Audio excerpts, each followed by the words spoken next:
We speak student. The Great Gatsby. Introduction. A la Shmup. Okay, welcome to Gatsby a la Shmup, the video version. We're talking here with Dr. Deb. Gatsby, great novel, mediocre movies throughout history. So, Deb, let's frame things in the time frame that Gatsby was written in and takes place in. What was that era like? Talk to us about what day in the life was for a typical person in the 20s. Sure.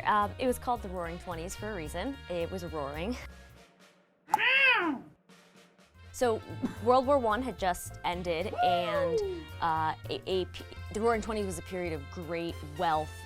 The stock market was booming, and we kind of think of it as, you know, a time of luxury and wealth and women in flapper dresses and stuff like that. And What's a flapper dress? Like what flaps? the skirt. The skirt. Yeah. Okay.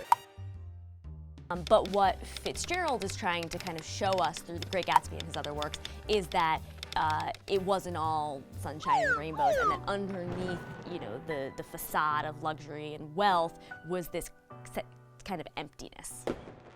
How did inequality affect people during this time? So, you know, what you're talking about is this idea that the rich are getting richer and the poor are getting poorer, right? And so just the disparity between the classes is growing. Fitzgerald is in an interesting place because he grew up in, I guess you could say, a middle-class family. His parents weren't super wealthy, but his mom had an inheritance, so they were fine. They were well enough off.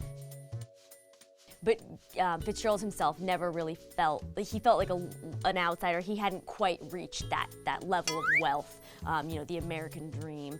And, you know, that's where we see Nick Carraway from the beginning, our narrator in The Great Gatsby. That's kind of where he sits too.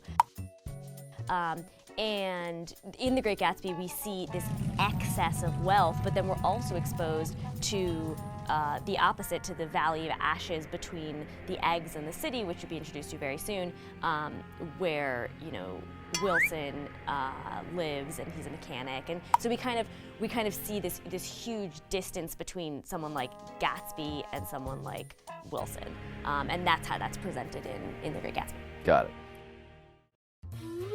What was life like during the 1920s? How did inequality affect people during this time?